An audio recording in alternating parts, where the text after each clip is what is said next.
जय हिंद बच्चों, वेलकम है आप सभी का द लर्नर्स अकेडमी में। सो डियर स्टूडेंट्स, इस वीडियो में हम बात करेंगे 12th क्लास के political science book second chapter number first, जिसका नाम है राष्ट्र निर्माण की चुनौतियां।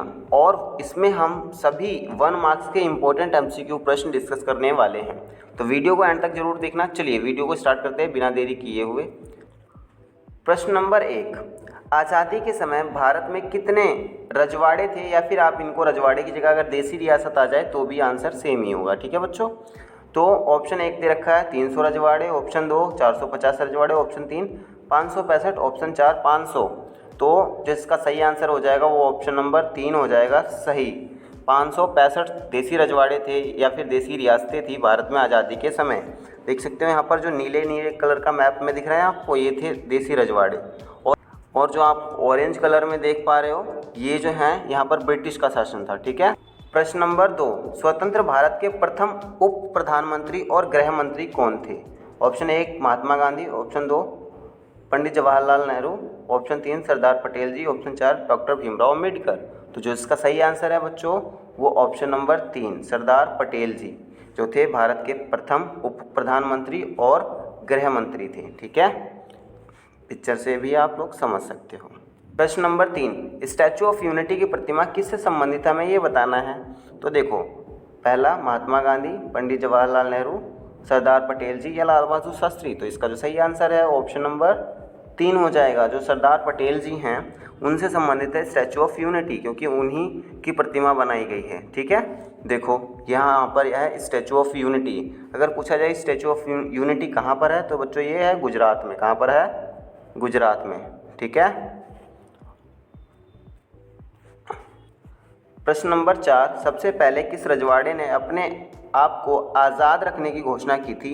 यानी मतलब इस रजवाड़े ने सबसे पहले अपने आप को क्या किया था? स्वतंत्र रखने की घोषणा करी थी कि भाई हम तो क्या रहेंगे, स्वतंत्र रहेंगे, ना तो हम पाकिस्तान में शामिल होंगे और ना ही भारत में। ठीक है, तो उस रजवाड़े का नाम बताना है। पहला त्रावणकोर, दूसरा हैदराबाद, तीसरा भोपाल, चौथा मणिपुर। तो जो सही आंसर है इसका ऑप्शन नंबर ए सही हो जाएगा आपका।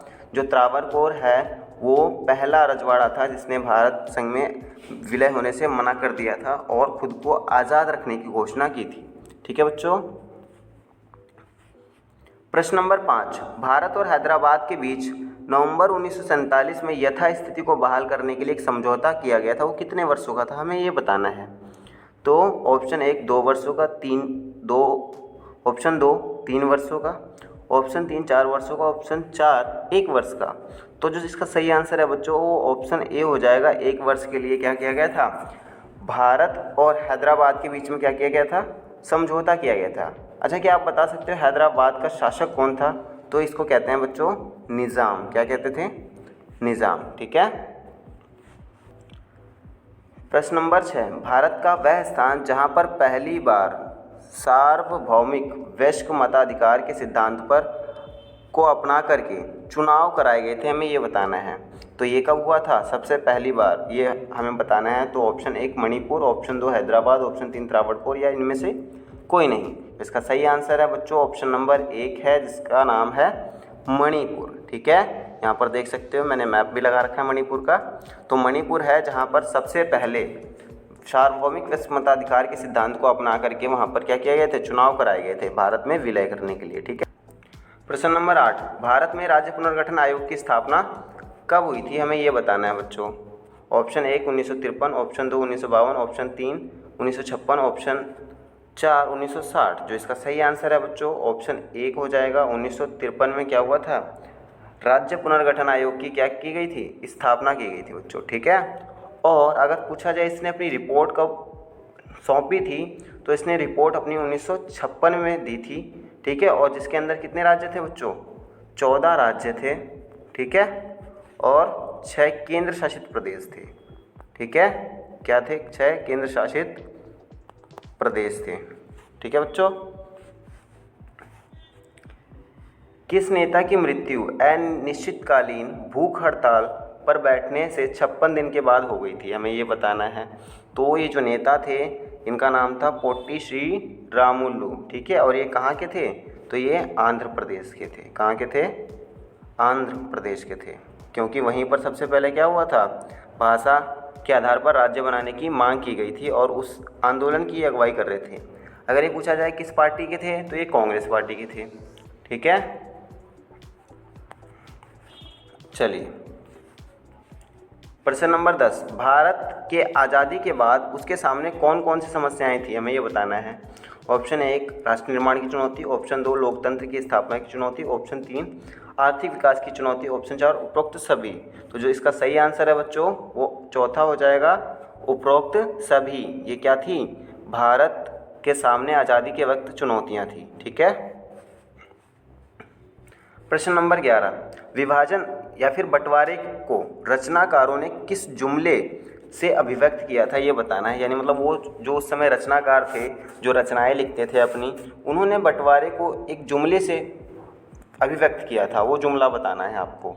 जैसे देश के दो टुकड़े हो जाना, ठीक है, ऑप्शन 2 भारत विभाजन का बंटवारा हो जाना, ऑप्शन 3 दिल के दो टुकड़े हो जाना, ऑप्शन 4 इनमें से कोई नहीं।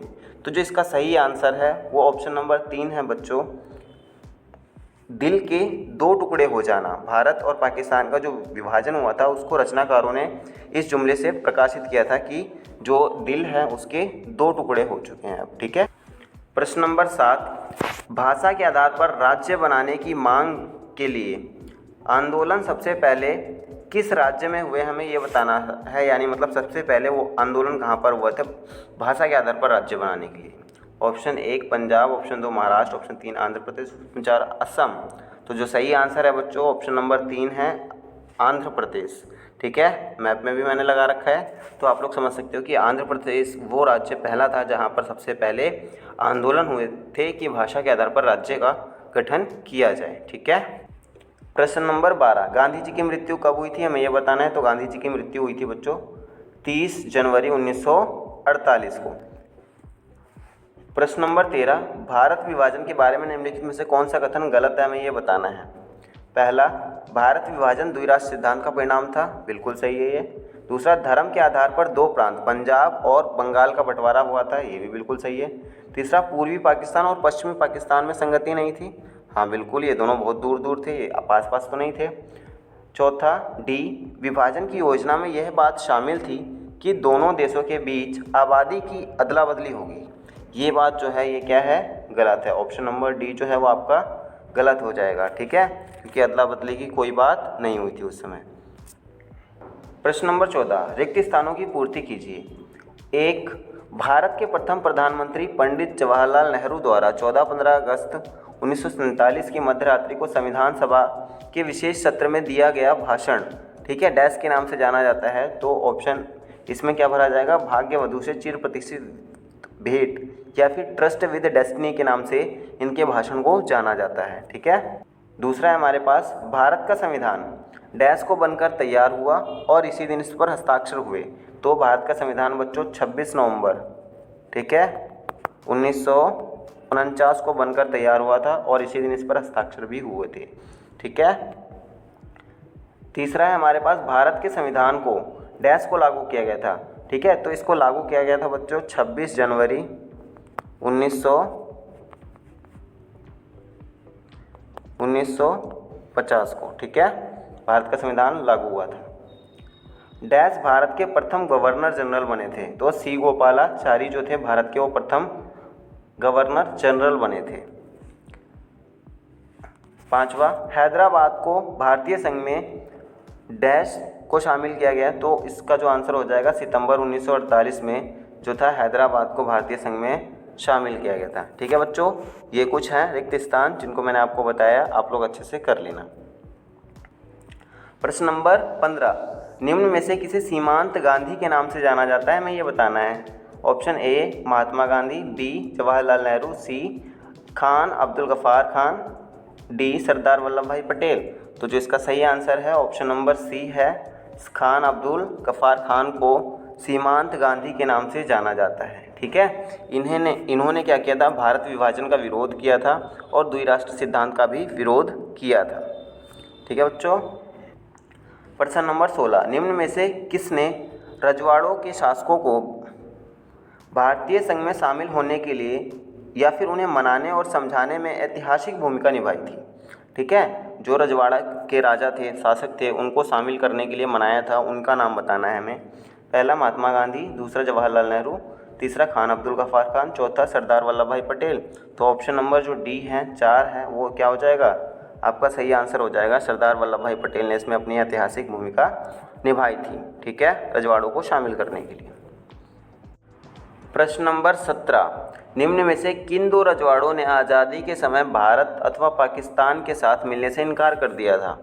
Option number A Hyderabad Travancore, option 2 Hyderabad Junagadh, option 3 Junagadh और त्रावणकोर, ऑप्शन डी इनमें से कोई नहीं। तो जो सही इसका आंसर हो जाएगा ऑप्शन नंबर ए हो जाएगा बच्चों। हैदराबाद और त्रावणकोर ने आज़ादी के समय भारतीय संघ में विलय होने से क्या कर दिया था, इनकार कर दिया था। प्रश्न नंबर 18, किस आयोग ने अपनी रिपोर्ट में राज्यों की सीमा का निर्धारण वहाँ पर बोली जाने वाली भाषा के आधार पर करने की सिफारिश की थी। यानी मतलब आप सिंपल शब्दों में इसको इस तरीके समझ सकते हो कि किस आयोग के द्वारा राज्यों का निर्माण वहाँ पर बोली जाने वाली भाषा के आधार पर किया गया था। ठीक है, ऑप्शन नंबर ए राष्ट्रीय सीमा निर्धारण आयोग, नहीं। ऑप्शन नंबर 2 राज्य पुनर्गठन आयोग, हाँ जी, ये ऑप्शन नंबर 2 जो है आपका सही हो जाएगा। ठीक है, इस आयोग ने क्या किया था, राज्य पुनर्गठन आयोग ने राज्यों का बंटवारा या फिर राज्यों का निर्धारण जो है वहाँ पर बोली जाने वाली भाषा के आधार पर किया गया था। ठीक है, अगर पूछा जाए राज्य पुनर्गठन आयोग कब बनाया गया था तो 1953 में बनाया गया था। ठीक है बच्चों, और सबसे पहला राज्य कौन सा बनाया गया था, आंध्र प्रदेश। ये कब बना था, 1952 में। ठीक है, आंध्र प्रदेश जो है 1952 में एक राज्य बन गया था। तो बच्चों ये थी हमारी आज की वीडियो देखने के लिए आपका धन्यवाद। Thanks for watching the video. अगर आपको वीडियो पसंद आई हो तो इसको लाइक करिएगा, दोस्तों के साथ इसको शेयर करना ना भूलें, और अगर आप हमारे चैनल पर नए हो तो इसको सब्सक्राइब ज़रूर कर लीजिएगा ताकि ऐसी एजुकेशनल वीडियो आपको मिलती रहें। धन्यवाद।